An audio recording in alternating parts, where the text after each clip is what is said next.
conosco. Estou vendo muitos rostinhos assim conhecidos, amigos, e muito feliz de ter vocês hoje aqui conosco. Meu nome é Adriana Monteiro, sou advogada do escritório. Vou tirar aqui porque eu estou colocando e de repente tem alguém que faz leitura labial e eu estou aqui atrapalhando. E vou começar aqui a apresentar, né, a me apresentar e apresentar os nossos colegas e colaboradores aqui do escritório, tá? Então, sejam muito bem-vindos a esse seminário. É o primeiro seminário que nós estamos fazendo. Eu estou com os meus cabelos soltos. Atrás de mim tem uma tela que é com uma logo do escritório, Varela, Guimarães, Monteiro, Nadaline e Ziotti Advogados. Tem o meu nome completo também, Adriana Monteiro. Sou com meus cabelos soltos, sou uma mulher negríndia, tenho sou de batom vermelho, e estou com uma blusa verde e um pouco florida, tá? Vou começar apresentando os demais colegas. Aqui está o doutor João, peço que o doutor João também se apresente. Doutor Rafael. A doutora Camila não pôde comparecer porque está no fórum ainda, daqui a pouco está chegando. Doutora Vanessa também teve um imprevisto. Doutora Carolina está aqui também conosco. Peço para cada um dos advogados se apresente. E estamos aqui também com as nossas colaboradoras.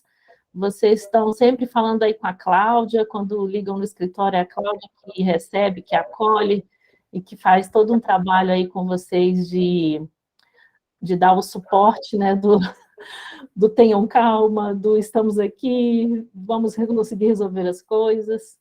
Muito obrigada, Cláudia. E a Cami, que é a nossa diva das redes sociais, e que presta toda a assessoria para a gente nessa parte digital. Também agradeço a presença dos nossos intérpretes, que estão hoje aqui, o Luiz Antônio e a Bruna. Eu acho que seria interessante, se vocês quiserem marcar a opção da mãozinha, Luiz Antônio, para fixar a tela de vocês, para as libras estarem presentes. Se vocês acharem necessário, podem marcar, tá bom? É isso, vamos lá. João. Boa tarde a todos, eu sou um sócio do escritório, meu nome é João Fernando, como está aqui, aparecendo aqui. Vou descrever, né, que como a Adriana falou, tem um painel com o logo do escritório, meu nome completo é João Fernando Guimarães, eu estou com um terno escuro, preto, com uma camisa azul e uma gravata laranja, eu sou branco, de cabelos loiros e olhos verdes. E eu agradeço a todos que estão aqui presentes para dessa primeira jornada e que espero que o que a gente trate aqui elucide bastante as dúvidas de vocês.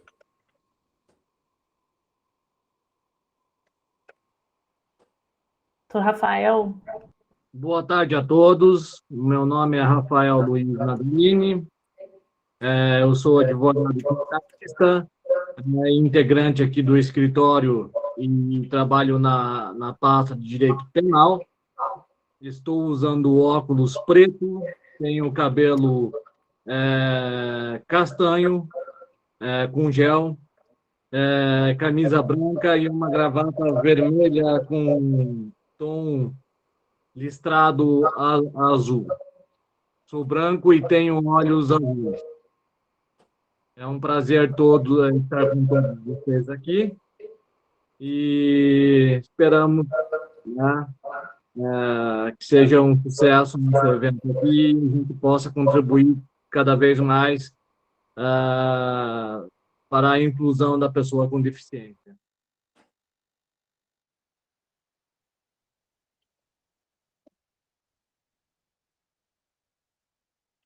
Carolina?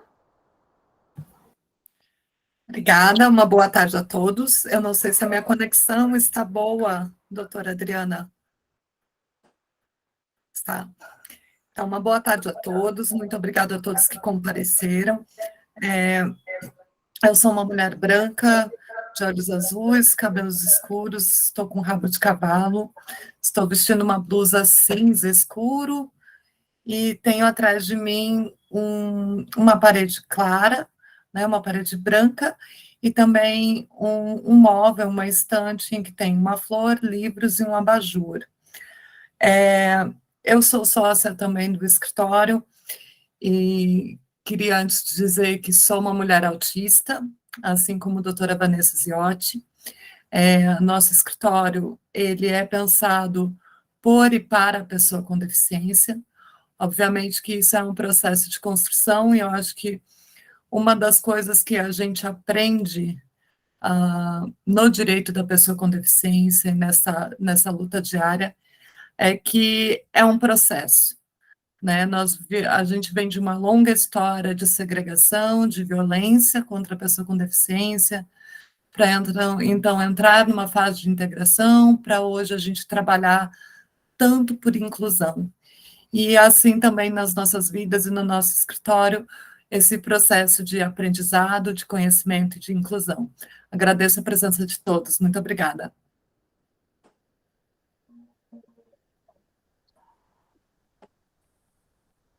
Obrigada a todos.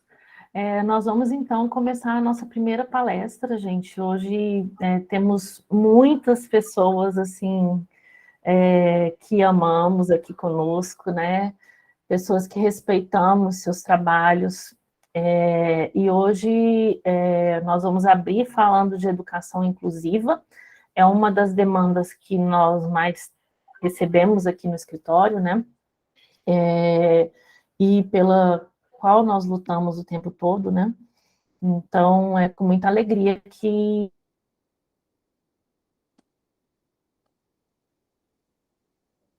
nós chamamos a Elo.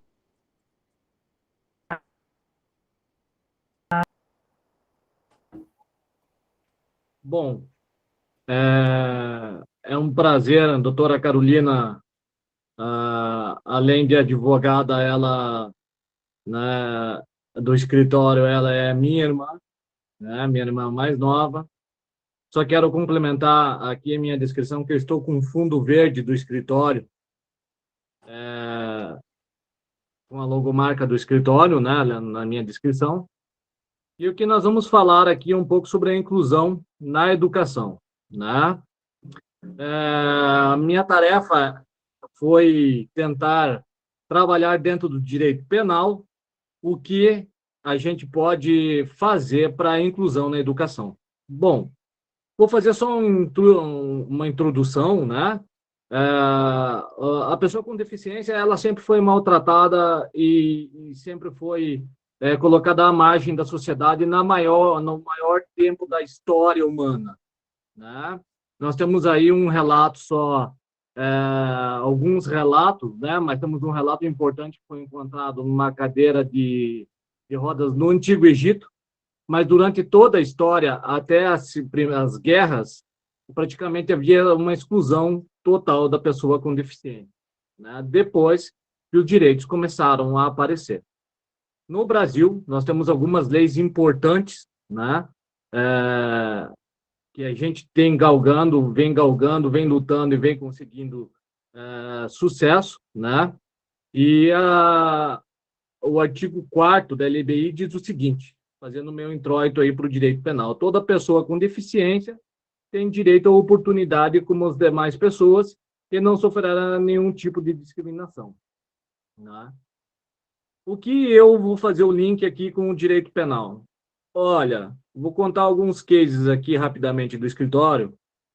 O que a demanda maior que nós temos no escritório, casos que acontecem no Brasil inteiro, são da negativa de matrícula, artigo 8º da Lei 7.853, que foi alterada pela Lei Brasileira de Inclusão. Né? Aumentou a pena, foi até uma vitória, né? E essas vitórias estão vindo pouco a pouco, né? Essa é uma dos benefícios que veio para a inclusão, né? que o direito penal trouxe, penalizando quem não cumpre a lei, né? Até teve um aumento pela LBI, que aumentou para 2 a 5 anos, antes era 2 a 4 anos, né? E nós também temos não só a negativa clara e explícita, mas também quero falar um pouco assim da negativa velada, né, que acontece em algumas escolas. Nós temos até um caso que estamos acompanhando no escritório, né, onde não é negado, simplesmente, olha, não há vaga para o seu filho, né? Já estaria caracterizado o artigo 8º da Lei 7.853, mas sim uma negativa velada, onde é negado o direito a AT, onde ocorre bullying e a escola não faz nada, né? Onde existem atas preconceituosas, comportamentos dos outros pais de maneira preconceituosa, que refletem nos seus filhos e que levam a uma negativa, né, de vaga, porque a família se sente tão pressionada que a criança não tem mais condições. E o caso que nós acompanhamos é que teve um transtorno tão grande para essa criança, para esse infante, que ele teve que sair da escola, infelizmente, né? Tudo pode caracterizar também, né, nesse caso aí, todas as ocorrências, não só ocorreu o artigo 8º, mas também o preconceito do artigo 88 da LBI, né? A discriminação, né? Então, é importante que os pais fiquem atentos, né, a tudo que acontece, que procurem um profissional quando for negada a vaga ou quando vê que existem essas situações que estão levando a um contexto de discriminação e essa tentativa de que a criança saia da escola, né? É importante o acompanhamento de um profissional, um advogado, né? No caso, se a família não tiver condições de um defensor público ou que seja nomeado um advogado dativo, né? Um advogado dativo. E é importante que seja feito um boletim de ocorrência muito bem confeccionado, que tenha uma notícia crime, se for necessário, que seja contratado ou seja, né, providenciado um advogado para defender como assistente de acusação essa família, né? E o que eu quero dizer é o seguinte, também só encerrando a minha fala aqui, né? Que as autoridades não estão preparadas, né? Além de todos os problemas que nós já temos, né? Das negativas e tudo mais, e de todos os crimes que ocorrem, as autoridades não estão preparadas. Nós tivemos um caso aqui que não se refere exatamente a uma negativa de vaga, mas onde a pessoa que era a pessoa com deficiência foi entrar no banco junto com sua mãe, e ela ela não passava, né? Ela não passava pela rotatória, mas sempre a segurança sabia, já conhecia e abria a porta do lado e entrava, né? A pessoa com deficiência. Mudou o segurança bloqueou, a mãe ligou e falou, olha, estão discriminando meu filho, o artigo 88, né, da LBI. A polícia simplesmente falou, isso não existe, minha senhora, isso não existe e isso não é crime. Ou então, para a gente ver, né, como estão despreparadas as autoridades, né, que tratam do assunto. É muito importante ter um advogado, a gente ter todo um atendimento especializado, adaptado no inquérito policial, na ação penal, para que tudo transcorra da melhor maneira possível e para que se possa apurar a verdade dos fatos, né? E vou além, só já para encerrando aqui minha breve fala, né, que muito além só dos crimes, né, aqui da negativa de vaga e tudo, que nega a inclusão, né, do artigo 88 da LBI, né, nós temos casos bizarros, né, como um caso que a gente ficou sabendo onde o autista teve ecolalia e e a professora passou sabão de enxofre na boca da criança. Nós temos um outro caso onde a criança entrou em crise e ela foi amarrada. São casos que não configuram não somente discriminação, mas crimes gravíssimos, como, por exemplo, maus tratos e tortura, né? Professora que ficava beliscando o aluno em crise, né, por diversas e diversas semanas com as unhas compridas, né, caracterizando lesão corporal, e nós estamos tentando trazer isso para maus tratos, né?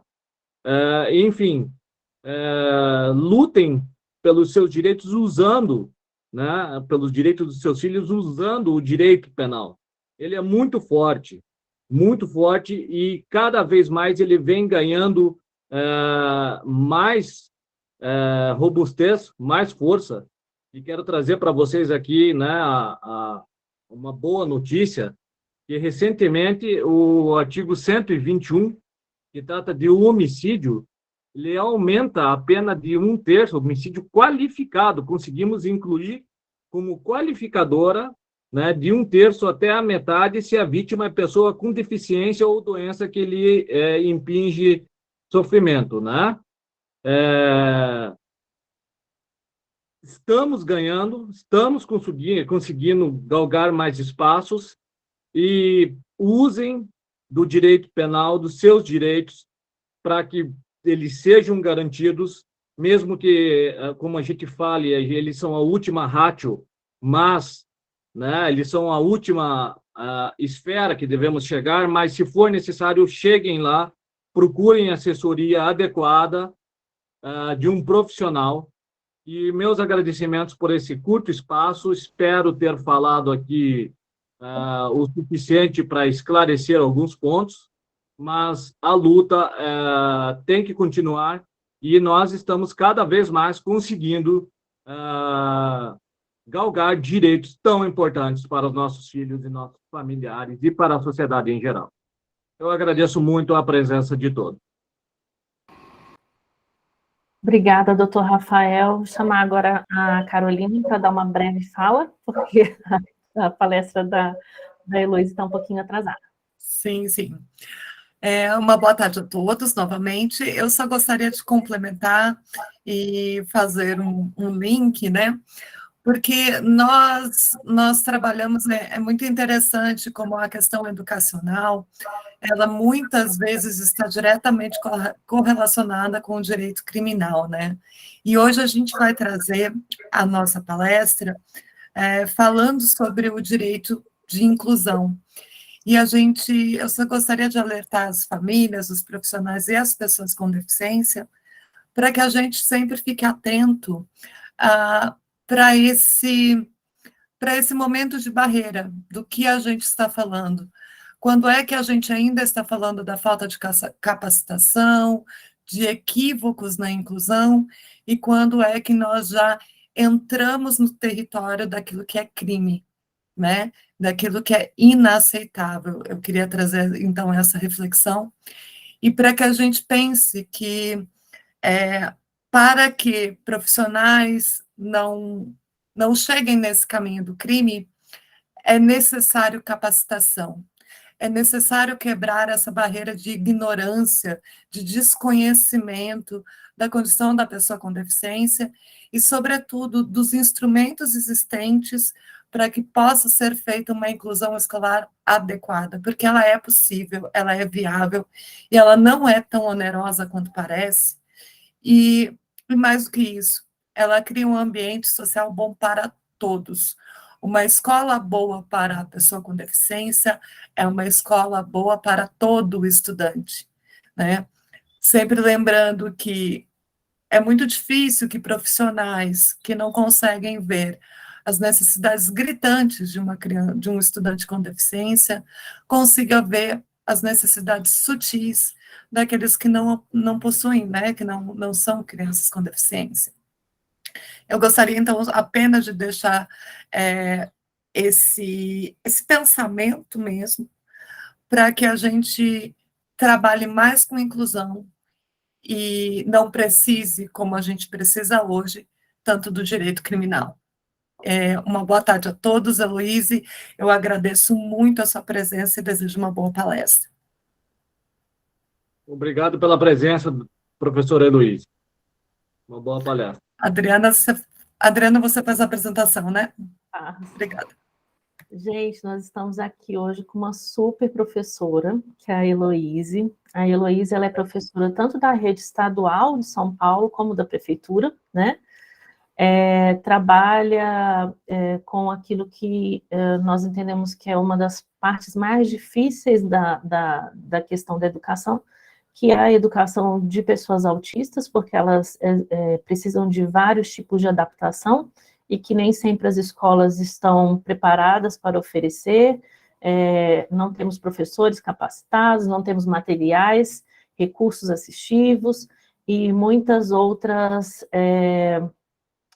necessidades, né, dessas crianças não são atendidas, como o apoio escolar, um monte de coisas que todo dia chega aqui no escritório. Então, hoje, nós trouxemos a Heloíse para falar um pouquinho da experiência dela, que é uma experiência de sucesso na rede, e como ela pode, de alguma forma, né, a partir dessa palestra, multiplicar um pouquinho desse conhecimento dela e dessa atuação que ela tem feito. Muito obrigada, Heloíse, se apresente aí, dê seus créditos e sua qualificação, tá bom? Um beijo em você, obrigada por estar aqui. Eu que agradeço a oportunidade, boa tarde a todos e a todas, né? Eu que agradeço a oportunidade de tentar mostrar que é possível fazer o mínimo, porque eu falo que o que eu faço, o que eu fiz, onde eu trabalhei é o mínimo, né? Que qualquer educador deveria fazer. Vou me apresentar. Eu sou uma mulher branca, tenho os cabelos castanhos, estou com os cabelos presos, são cacheados, os meus olhos também são castanhos, e eu também tenho um sinal, qual eu fui batizada na escola bilíngue, que eu trabalhei antes, né, que foi aí que começou a minha história com a inclusão, e o meu sinal é a Pinta Elo. Estou de camiseta branca, e ao fundo tem o logo do escritório. Então, eu gostaria, não sei se possível, como se a Cami vai colocar o vídeo, já deixar o vídeo, que a Vanessa, né, e a Andrea Werner estiveram na escola onde eu trabalhei até um mês atrás, onde eu comecei esse projeto, e tem um vídeo que elas mesmas fizeram, né, do que eu falo que é o mínimo que uma escola inclusiva, principalmente, né, como a Adriana bem ressaltou, eu falo que eu não sou especialista em autismo, porque eu não sou autista e não sou mãe de autista. Então, para mim, especialistas são os próprios autistas que conseguem oralizar, verbalizar, como a maioria das pessoas conhecem, e as mães que convivem com eles 24 horas. Eu estudei técnicas, teorias, as quais eu tento utilizar como estratégia de ensino na educação, tá? Então, eu queria ver se a Cami consegue colocar o vídeo que a Vanessa fez. Vou colocar aqui, só um minutinho que eu Tá bom. de poder colocar. Tá bom. Enquanto a Cami vai colocando o vídeo, eu acho que eu consigo fazer um breve relato, assim, enquanto professora, o quanto eu também já fui omissa na educação, quanto todas as crianças, e claro, isso hoje eu consigo falar sem chorar, né?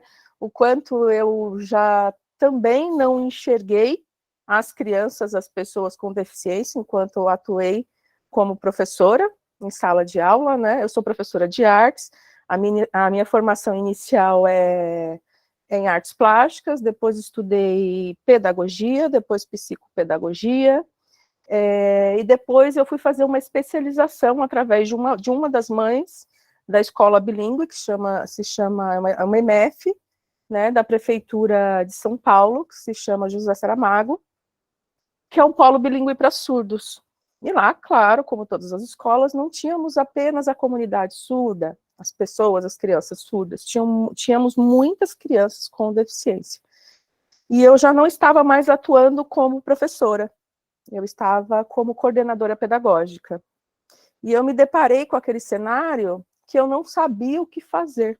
Eu não fui formada, não me ensinaram, e nenhuma dessas formações, graduações que eu citei aqui, me disseram como ensinar quem aprende de uma maneira diferente. E uma dessas mães, né, que eu falo, todo mundo que me conhece sabe o nome dessa mãe, que é a Marinês, a mãe do Isaac. A gente brigava, ela não, e falando de análise do comportamento aplicado, e eu não entendi o que aquela mãe estava falando. Até que um dia o filho dela, o Isaac, chegou, colou o rosto dele no meu, me beijou, fez um contato visual assim, né, super forte, e aquilo tocou dentro de mim, assim, de uma maneira que eu falei, a partir de hoje eu preciso estudar, procurar um jeito de fazer o meu papel enquanto educadora de uma maneira completa, né? Eu acho que a Cami vai começar a passar o vídeo. Tá aqui o vídeo, posso dar o play? Pode.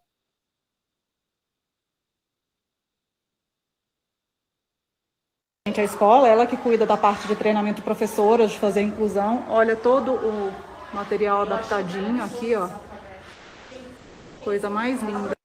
Olha o banheiro, até no banheiro tem as pistas visuais, tá vendo, gente? Que bonitinho, tudo preparado, porque aqui tem os alunos autistas aqui, ó, ensinando a lavar as mãos, tá vendo? Chuveiro de esporte para Chuveiro adaptado, aqui também, muito lindo. Ó que bonitinho, eles estão acompanhando a transição de uma lagarta aqui, ó. Não dá pra ver ela ali não, mas ela tá ali dentro quietinha. E aqui tem os dias da transição, tá vendo? O que já foi acontecendo com ela aqui, ó. Muito bacana. Eles iam morar aqui, ó, nas tintas, eles amam. A Vanessa já tá vendo os trigêmeos aqui, ó. Daqui a pouco a Vanessa tá se mudando pro Capão. Olha isso aqui é a brinquedoteca. Eu venho lindo pra deixar os trens aqui. Olha.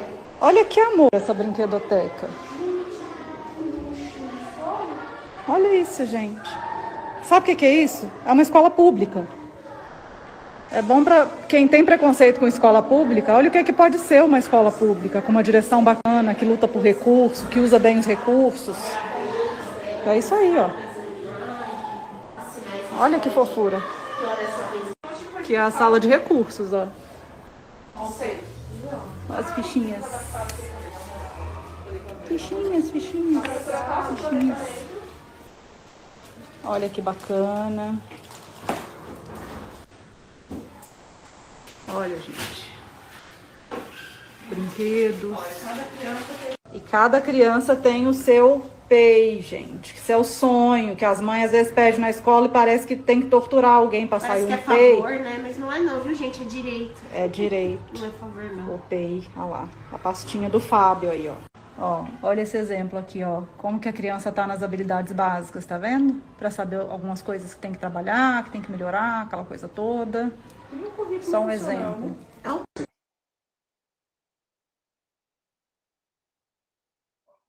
Ficou sem áudio, Camille. Eu fiz uma marquinha aqui, ó. Só um minuto, senhora. Pode ir, senhora. Selo de inclusão by Andrea Werner. Ai, que legal. Acho que corretinho, eu não tenho toque não, mas eu acho que corretinho. Eu acho. Quem disser que não, tem que provar. Aí, ó. Tá um pouquinho virado pra direita. Tá ótimo. Deixa eu tirar uma. Ó quem veio comigo aqui. Vanessa, mãe. Então, vocês fizeram um pequeno tour pela escola com coisas que, como foi falado pelos advogados anteriormente, não gera ônus nenhum aos cofres públicos, né? Basta alguém realmente ter estudado. Me questionam muito o poder público, os locais, a diretoria regional de ensino, quando eu participo das reuniões. Então você quer dizer que tem que ter um especialista para cada deficiência? Sim, quando você vai ao médico, você não procura, você está com problema ginecológico, você não vai ao oftalmologista, né? E o professor, ele não tem como ser esse polivalente, ele entender de tudo mesmo, porque ele não foi formado para isso.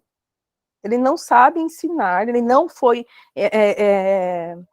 ensinado para ele sobre as diferenças que acontece dentro do cérebro de cada um e como cada um aprende, né? Então, diante disso, é que eu fui buscar o aprendizado, como eu estava falando antes do vídeo, por insistência de uma mãe, que hoje nós temos um vínculo gigantesco, tem fotos minhas com ela para cima e para baixo, com o joelho quebrado, vocês vão me ver, eu me mexendo para cima e para baixo, aqui que eu estou com o joelho arrebentado, então eu fico me mexendo toda hora para trocar de posição. Estou com ela e com elas, né, através dessa transformação que aconteceu na minha vida profissional e pessoal, né, eu fui estudar. E eu falei, como eu moro no Capão Redondo, eu não quero estudar, eu não quero um curso online, um curso qualquer, para qualquer um chegar aqui e tentar me desmoralizar. Eu quero o que eu achar que estão falando que é referência, eu quero trazer esse certificado para cá. E não é porque eu sou boazinha, a prefeitura e o estado de São Paulo me pagam para ser educadora.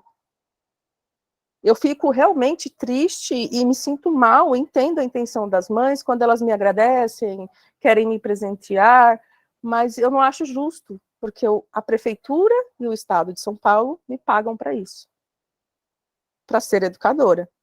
Então, se eles não, que é o que eu coloquei lá no início, que é uma citação de Louvas, que depois a gente entra um pouco mais nesse assunto, se eles não aprendem da maneira que eu ensino, eu vou ensinar da maneira que eles aprendem. Então, foi atrás disso, por isso eu fui fazer essa especialização lá na Universidade Federal de São Carlos, eu ia todos os finais de semana, junto com um grupo de colegas daqui de São Paulo, que nos conhecemos também por acaso, alugamos, fretamos uma van, e íamos todos os finais de semana para São Carlos, para tentar trazer isso aqui para o Capão Redondo, aqui para a periferia.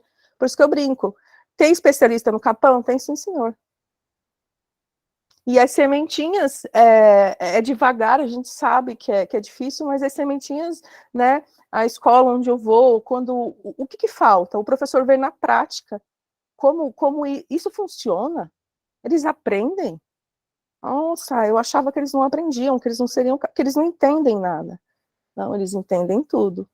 Mas, porém, todavia, se comunicam e aprendem de uma maneira diferente, né? E quando a gente consegue mostrar para o professor, na prática, que é possível ir lá para dentro da sala de aula, que é o que eu falo para o secretário da educação, para a secretária municipal da pessoa com deficiência, chega de palestrinha, vamos lá para dentro da sala de aula, junto com o professor, com 5 ou 6 crianças com TEA, e outras deficiências, mas todos os alunos considerados típicos mostraram como ele tem que fazer. É isso que falta, né? Mostrar como fazer, que é possível. Quando o professor percebe que é possível, ele foi picado, e é irreversível. Ele chora, ele comemora. Todos os alunos, a gente fala que professor é igual galinha com os pintinhos debaixo das asas. Eles são nossos. Mas essas crianças são mais nossas ainda, principalmente as que não são consideradas, como dizem, né, verbais. Nós somos, na escola, a voz deles. Né? Então, se a Cami puder colocar agora a apresentação, eu vou explicando, vou tentar explicar como que eu fiz isso a partir desses estudos lá na Universidade Federal de São Carlos. Cheguei lá, eu levantava, porque tudo é clínica, né? Na clínica, saúde e escola, a barreira gigante. E o curso estava aberto, a especialização estava aberta para profissionais da educação. Eu falei, então lá vou eu. A prefeitura não me pagou, o estado não pagou, mas eles pagam, a prefeitura pelo menos paga pela evolução funcional, vou lá fazer. E eu pensava a todo momento, como que eu vou transformar tudo isso que acontece na clínica, na escola? Dentro da universidade, né, dentro da academia, essa resposta, apesar do curso ser voltado para profissionais da educação também, ninguém tinha essa resposta. Por quê? Está todo mundo lá na academia. Não tem ninguém lá no chão da escola, dentro da sala de aula, vivenciando a prática. Porque a teoria e a prática, elas se completam, mas elas têm uma distância muito grande, né? Da gente estudar, ficar aqui palestrando e não colocar isso em prática e mostrar que é possível. Então, todos os meus questionamentos lá na academia, diante dos grandes mestres que amo, respeito, né, foi muito importante, né, para mim, para a minha vida e para a educação, dentro da minha prática, né, pessoal. Eu faço a citação do Louvas por quê? Diante da minha experiência, do jeito que eu sabia ensinar, eles não aprendiam. Então, o problema estava com... É uma fala que a maioria dos professores tem, isso com todos os alunos, né? A criança não aprende. O problema, a questão está com o professor ou com as crianças? Essa reflexão, ela tem que ser latente nas escolas. Tem alguma coisa errada, e geralmente, 99,99% não são com as crianças, e sim com as estratégias utilizadas, né? Então, por isso, eu gosto bastante de usar essa citação do Lovász, por esse motivo. Pode passar, Cano. Por favor. Aqui eu trouxe alguns dados só da região onde eu moro, tá? Eu não tenho acesso à rede municipal inteira. Então, vocês podem perceber a quantidade de escolas, que isso é uma problemática que eu também já levei para a Diretoria Regional de Ensino, diretamente para o Secretário Municipal da Educação, Cefai, que todo mundo já deve ter ouvido falar muito. São 13 profissionais no Cefai, para mais de 450 escolas e mais de 3.000 crianças com deficiência. Isso para formar professor, responder às denúncias que são feitas via Ministério Público e Defensoria, né? Elas também têm essa função, formar professores e dar suporte para as adaptações necessárias para o cotidiano, a rotina escolar. Então, só pelos números, eu não preciso dizer muito, vocês estão vendo que é impossível. Que o problema, o erro, já vem de cima, estrutural. Né? Não defendendo professores, mas os números dizem por si só. Foi a partir daí, desses números, né, que eu tive acesso, e dentro da minha prática, da minha experiência, do que eu estudei, que eu comecei a fazer esse trabalho na escola onde eu trabalhei até o mês passado, e eu iniciei esse trabalho lá em 2019, e a partir dos próximos slides, vocês vão ver um pouco dos avanços do que a gente conseguiu. Qual foi a minha proposta para a SME e o que eu falo em todo lugar? A curto prazo, o que qualquer escola, qualquer instituição pode fazer? Um quadro de rotina visual na sala de aula, um quadro de rotinas visual, para a criança ter o direito de se antecipar, não ser pega de surpresa, porque a gente sabe que surpresa é fator desencadeador da maior parte de crises, principalmente em crianças com TEA, né? Não saber o que vai acontecer, nenhum de nós gostamos de surpresas, né? De sermos pegos de surpresas e termos que pensar rapidamente no que fazer. As histórias sociais, né? Que nada mais é que imagens que contam, né? Imagens fragmentadas que contam um contexto. Né, na brinquedoteca, eu vou colocar uma criança com TEA ou com deficiência intelectual numa brinquedoteca, ela vai olhar para aquele monte de informação, um monte de coisas que não fazem parte do repertório dela, que ela nunca viu ainda. Qual vai ser a provável reação dessa criança? Eu falo provável porque a gente não pode generalizar, né? Então, qual vai ser a provável reação dessa criança? De imediato, explorar, mas o brincar sem função, né? Então, as histórias sociais colaboram para que essas crianças, e não só essas, que também foi uma experiência bastante interessante na escola onde eu trabalhei, que foram relatos das professoras que essas antecipações, essas pistas visuais, histórias sociais, todas as adaptações, não serviam, não favoreciam apenas as crianças com alguma deficiência. Mas todas as crianças pequenas eram favorecidas, né, entendiam, compreendiam melhor o que ia acontecer, o que estava acontecendo, diante das imagens, das pistas e das histórias visuais. Tá? Uma agenda específica, principalmente... Depois, nos próximos slides, vocês vão ver um modelinho simples que eu fiz, porque quem tem filho sabe a ansiedade que é quando o filho chegar da escola e a gente perguntar, como foi, filho, na escola hoje? Você comeu? O que você comeu? Como foi? Né? Então, ter essa agenda específica, dizendo se a criança utilizou o banheiro, ou mesmo que seja na fralda, se ela fez o xixi, se ela fez o cocô, né?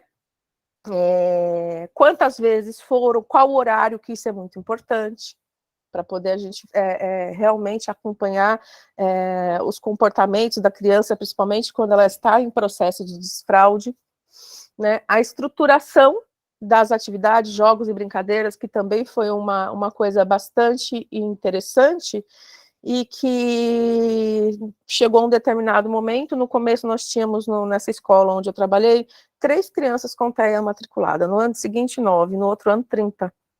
As mães ficavam lá na porta, né, chorando, fazendo intenção de transferência para lá, porque queriam que os filhos estudavam lá, porque lá tem um mínimo, lá não é uma escola especializada, é uma escola regular da Prefeitura de São Paulo, como qualquer outra, né?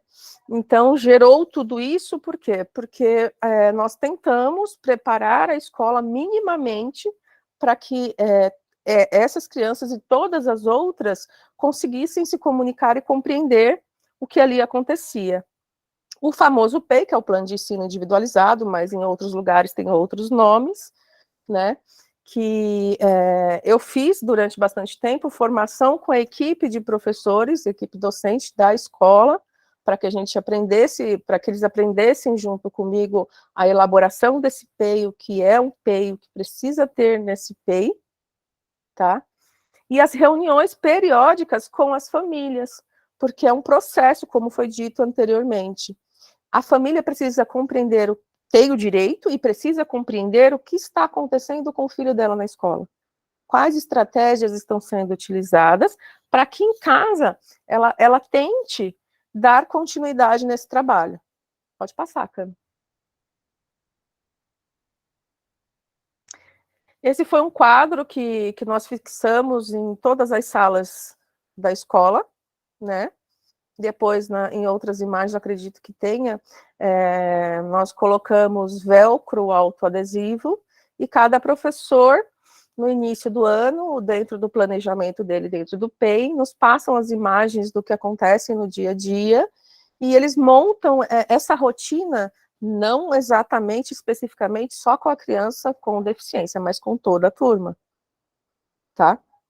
Toda a turma vai lá junto com a professora e mostra, né, e monta essa rotina diária junto com a professora.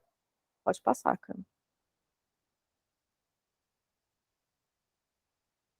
Aqui é um exemplo de história social que eu e mais uma companheira que trabalhou comigo lá, infelizmente ela era contratada, foi embora e eu acabei ficando sozinha na elaboração, na adaptação dos materiais, né, explicando como ele não vai sair da sala abruptamente, ir para o banheiro, levanta a mão, sinaliza, mostra que quer ir ao banheiro, só que isso não era utilizado apenas com as crianças com deficiência, né? As professoras tinham no armário fixado uma fichinha que era entregue para as crianças, né, que iam ao banheiro, então era bom até para as professoras saberem se a fichinha não está no quadro, alguém está no banheiro, né? Pode passar, Cami.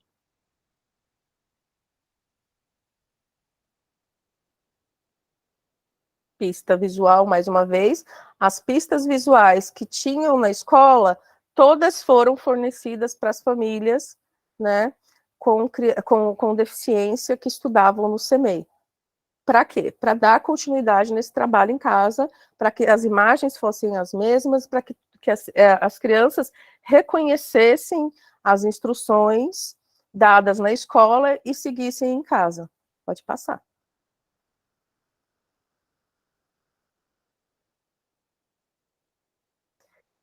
Esse videozinho foi feito por uma das mães, né? Foi bem no período da pandemia. Uma criança de 4 anos que ainda utilizava fralda, pode passar, Cami, que ainda utilizava fralda, e ela ia à escola, nós preparávamos o material, e ela ia até a escola para receber as orientações e levar os materiais para casa. Aí vocês podem ver. Aqui tem todo o procedimento, orientações, e em dúvidas durante a pandemia, ela mandava mensagem por WhatsApp, e a mãe foi treinada para fazer o desfraude em casa. Pode passar. E o desfraude aconteceu em casa. Em 10 dias, o Gabriel, o nome dele é Gabriel, e a mãe, assim, na humildade dela, né, se eu soubesse que era colocar só uma figurinha no banheiro, que era só isso, eu já tinha feito antes. E o pai dele, a gente não imaginava que era só uma figurinha, e a gente vê o quanto é importante a comunicação, né, principalmente no caso deles, através de imagens.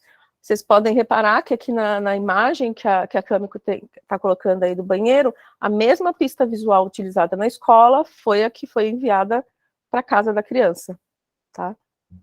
Pode passar, Cami. Mais um exemplo de história social, nós temos uma horta na escola em construção. Vamos levar essas crianças assim do nada para a horta? Vamos explicar o que é uma horta. Quais são as ferramentas que são utilizadas ali? Para que serve uma horta? O que acontece ali? Então, a gente fragmenta as informações através de imagens, né? Essas imagens ficam em sala de aula com as professoras, é um material que todas as professoras têm acesso, e as que não tem reserva na sala de recursos, totalmente aberto, é só entrar e pegar. Pode passar, Cami. A refeição, da horta para a refeição. Como que aquele alimento servido na escola chega até o prato das crianças? Né? Depois da horta, vem o caminhão da prefeitura entregar lá no estacionamento da escola. Vai para a cozinha. As tias da merenda, as educadoras que trabalham na cozinha, preparam e depois servem o alimento. Pode passar, cara. O cardápio, né, fixo também na sala de aula, cardápio do dia, mais uma vez a antecipação, não ser pego de surpresa, né? O cardápio, esse saquinho do lado do cardápio, a professora junto com toda a turma tem o cardápio escrito, a professora tem o cardápio semanal, que a prefeitura libera semanalmente o cardápio da semana inteira, de segunda a sexta. Então, a professora, junto com as demais crianças, antes do horário da refeição, montavam o cardápio em sala de aula, para quando chegar no refeitório, não ser uma surpresa o que tem ali para ser servido hoje. Pode passar, Cami. Aqui era a cozinha, né? Eu falo, nossa, como se eu trabalhasse lá ainda. Eu não trabalho lá mais ou menos um mês. É o refeitório, e essa imagem pequena, esse quadro abaixo da frase pista visual, o que tem ali? Tem segunda, terça, quarta, quinta e sexta. O café, na prefeitura que a gente chama colação, que é uma fruta, um suco no intervalo entre o café e o almoço, depois o almoço, o lanche e o jantar. Porque crianças pequenas que estudam em creche, elas passam um período integral na escola, né? Então, vocês podem ver que tem essas tiras pretas, são as tiras de velcro, e mais uma vez, quando as professoras descem com as crianças, elas montam ali o cardápio, né? Tem uma baciazinha em cima do balcão da cozinha, onde também tem as pistas visuais, com as imagens do que vai ser oferecido no cardápio do dia, e tá ali, e as crianças montam junto com a professora. E as meninas da cozinha fazem parte dessa formação, desse processo todo também. Pode passar.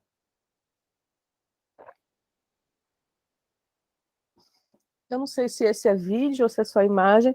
Essas são duas crianças de uma mesma... É vídeo.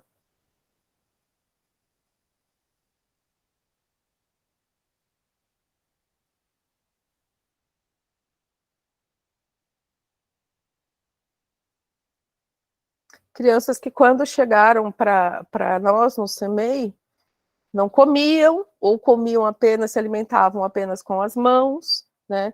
E aos poucos, todo dentro de um processo, sem forçar, é óbvio, dentro de um processo, elas foram aprendendo a lidar com o talher, experimentando aos poucos os alimentos. Tem um outro procedimento que a gente chama, que é o ensino por aproximação. O que as meninas da cozinha fazem?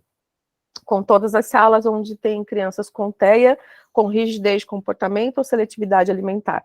Elas levam em cumbucas separadas, individuais, em pequenas porções, e deixam aquele alimento na sala de aula, para que o cheiro, né, que a criança, todas as crianças sintam o cheiro daquele alimento, que tudo isso deixe de ser algo aversivo e desconhecido, porque o cheiro do alimento na nossa casa é de uma maneira, no restaurante é outro, mesmo que seja o mesmo alimento, o modo de preparo, os outros cheiros do ambiente modificam tudo isso, né? Então a gente faz essa antecipação de levar essas cumbucas, não é para oferecer, não é para forçar, colocar na boca, você vai comer, é para ficar ali, para que a criança veja, tenha o contato com a visual, com as cores daquele alimento, com o cheiro daquele alimento no ar, até que ela chegue a experimentar esse alimento. Pode passar, Cami.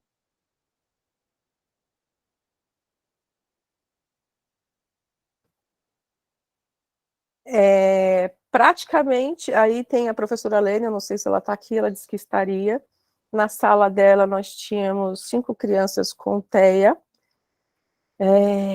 Foi bem difícil no começo, principalmente a questão da alimentação, né?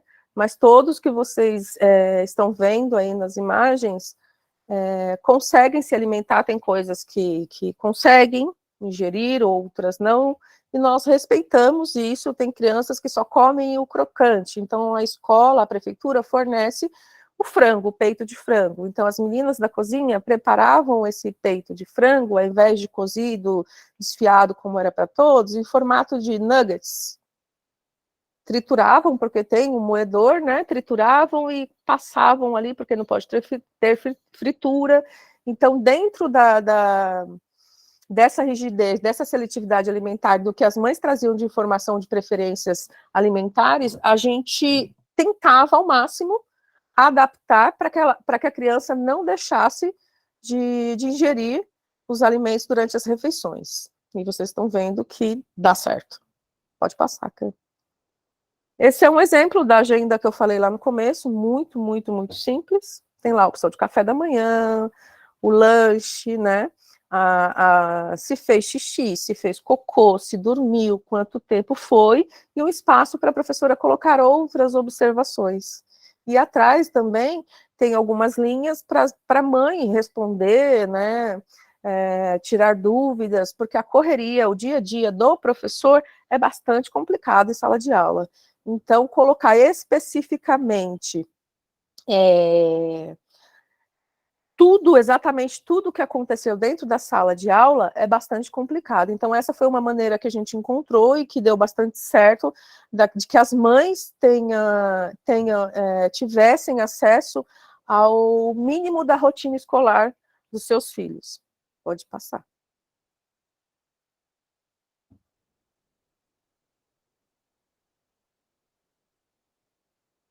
Esse aqui é o Enzo, eu estou falando e mostrando as imagens, porque eu tenho autorização expressa por escrito de todas essas mães, tá? O Enzo hoje já é um rapazinho, né? Chegou no CEMEIG, não pareava cores, não tinha o mínimo de habilidades, das habilidades básicas que nós chamamos dentro da escola, para poder chegar ao que tanto a prefeitura fala, o currículo da cidade. Como ensinar um currículo se a criança não tem os pré-requisitos básicos? Ela não sabe, ela não aprendeu ainda a olhar, ela não consegue ainda permanecer sentada pelo tempo necessário para executar uma atividade, ela não sabe esperar. Então, é impossível adaptar um currículo se a criança não tem os pré-requisitos mínimos para chegar a conhecer, né, ter acesso a esse currículo.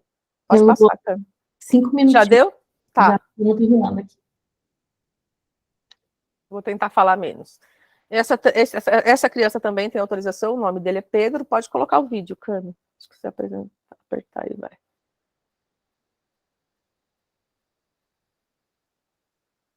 Fazendo atividade de matemática, como todas as outras crianças estavam fazendo.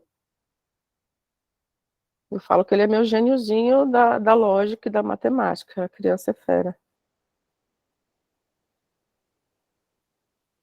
Pena que olham para as habilidades no contexto geral, não dão ênfase no que cada um tem de melhor, porque todo mundo é bom em alguma coisa e não bom em tudo, né? E a escola tem esse problema. Por isso que os representantes do poder público não gostam muito de conversar comigo, pode colocar. A função do brincar, que eu li até um comentário aí, mas o brincar de verdade, entender o que ele está fazendo. Ixi, acho que ficou sem som. Aí ele está brincando de corre-cotia, aquela brincadeira antiga que todo mundo conhece, vocês podem perceber que ele está sem instrução e ele aprendeu a brincar, que é a função do brincar por brincar, assim, só imitar movimentos sem saber o porquê e para quê, né, é bastante difícil. Pode passar, Cami. Esse vídeo também foi bastante emocionante para a mãe, então, porque a gente nem nós sabíamos que o Pedro não sabia pular corda.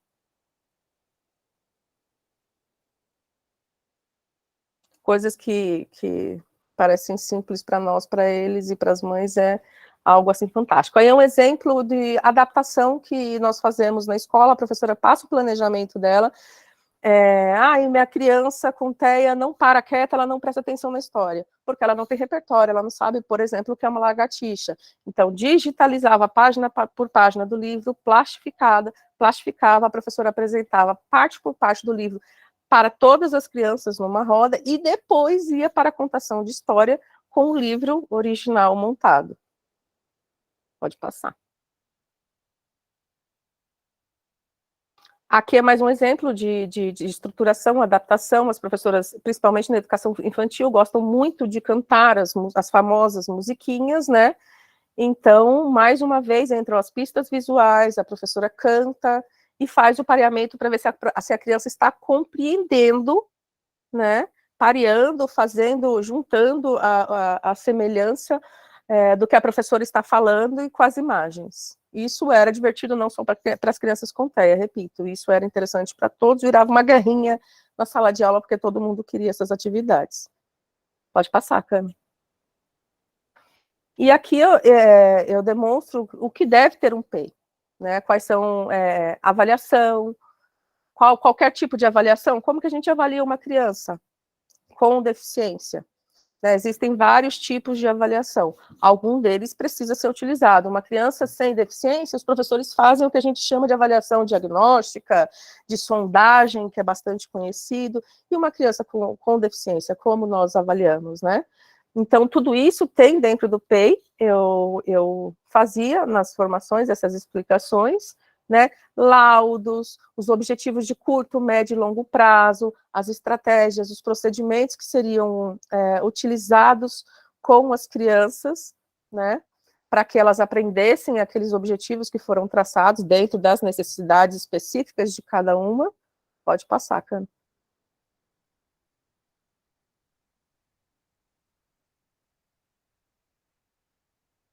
Aqui é apenas uma imagem que eu falo que é impossível obter resultados com a inclusão sem a inserção da família em todo o processo. A família tem direito de saber e de participar de todo esse processo, mesmo porque ela precisa dar continuidade no ambiente familiar e em outros ambientes. Pode passar.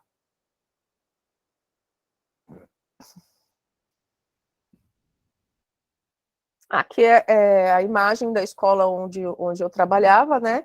Esse foi um convite que foi feito para as mães, para que a gente tivesse essa aproximação, porque em grupos de WhatsApp, principalmente durante a pandemia, foi muito nítido o constrangimento das mães de crianças com deficiência nos grupos. Por quê? As mães elogiavam, comentavam as atividades, as fotos que as professoras postavam, e as mães das crianças com alguma deficiência se sentiam constrangidas de comentar como os filhos se desempenhavam naquelas atividades. Então, começamos a fazer essas reuniões específicas, elas participavam das reuniões gerais, mas uma reunião mais específica, mais fechada só para a gente, para elas contarem o que elas estavam sentindo, quais eram as dificuldades. Pode passar, cara. Eu sei que o tempo está estouradíssimo. Aqui tem aquilo tudo que eu já falei, né? A médio prazo, isso que eu falei era só curto prazo. a elaboração do currículo da cidade direcionado para crianças com atraso no desenvolvimento. Tem currículo da cidade para educação infantil, tem currículo da cidade em Libras para pessoa surda, tem currículo antirracista, mas não tem um currículo específico que direcione ou que dê um norte para o professor trabalhar com crianças com atraso no desenvolvimento. Curso de manejo comportamental, como o doutor falou lá no começo, a criança entra em crise. Qual a orientação que nós da educação recebemos? Chama o SAMU. O SAMU vai fazer o quê? Amarrar e medicar e levar para o hospital psiquiátrico? Nós sabemos que não é isso que nós devemos fazer, né? Então, por isso, o curso de segurança em crises agressivas, videomodelação, porque a criança com TEA, geralmente todas as outras, aprendem através da modelação de comportamento, que é observar o que o outro está fazendo para fazer igual, a imitação. Sugeri também 2 professoras especialistas, de verdade, por unidade escolar, para poder dar esse suporte para os outros professores que ainda não têm essa formação específica. A ampliação do Cefaz, porque os números que eu mostrei para vocês é gritante, não preciso nem explicar, né? E o professor de SRM, preferencialmente no colaborativo, lá na sala de aula, junto com a criança que precisa daquele apoio e a professora. A Adriana disse que a gente precisa encerrar. Mas eu acredito que faltou pouquíssima coisa. Depois pode colocar só essa aqui do currículo de habilidades, que foi uma coisa também que eu aprendi fora dos cursos de licenciatura, que depois, se a Adriana quiser compartilhar esse arquivo, tranquilo, sem problema nenhum, que aí tem, o que tem nesse currículo de habilidades? São os pré-requisitos mínimos que a criança precisa aprender, ter antes da prefeitura ou estado de São Paulo, falar, vamos aplicar, a professora vai ensinar o que tem, o conteúdo do currículo da cidade. Mas antes disso, ela precisa ter esses pré-requisitos. Tá? Diante das avaliações, óbvio, cada criança vai ter um pré-requisito, outra não. Primeiro é feita uma avaliação para saber quais pré-requisitos ela tem, quais ela não tem. Eu passaria 2 dias falando, então me cortem. E nós 2 dias te ouvindo. Eu falo que eu posso estar em crise, nervosa, ansiosa, do que for, mas quando é para falar sobre as crianças, sobre o que dá certo, o que deu certo, o que não deu certo, também posso mostrar o que não deu certo um dia, não tem problema nenhum, acredito que faz parte do processo. Eu não apaguei nada do que não deu certo, porque eu acredito realmente que faz parte do processo, né, porque ninguém nos ensina realmente isso, então, depois, se quiserem, eu compartilho mais materiais. Nossa, Elô, tem infinitos vídeos, tem um monte de coisa que eu deixei. Apaixonado pelo seu trabalho, a gente quer, de repente, fazer algo mais específico, trazer você num horário diferenciado e, de repente, a gente, né, convoca professores, aí faz uma divulgação para os professores, porque é muito relevante o seu trabalho. Onde imagina, Adriana, tenha vídeo aí de uma criança com TEA nível de suporte 2 ou 3 no circo. É muito bom, né? Com gritos, malabarista, tudo aquilo, e foi lindo, eu não posso assistir, e de vez em quando eu assisto novamente os vídeos, e eu choro assim até carinchar, porque é possível. Com certeza. Então, estamos aqui para te agradecer profundamente. Eu que agradeço. Só um agradecimento a fazer, doutora, parabéns. Trabalho. Muito obrigada. E agora a gente precisa chamar a doutora Isabel, que já está aqui no link esperando para entrar, e ela daqui a pouco também tem os compromissos dela. Então, te agradecemos muito, Elô. Muito. Eu que agradeço e estou à disposição. Gente, então, vamos dar continuidade ao nosso seminário, agora chamando a doutora Isabel Maior, que a gente fica até sem saber, assim, por onde começar a apresentar esse currículo maravilhoso dela.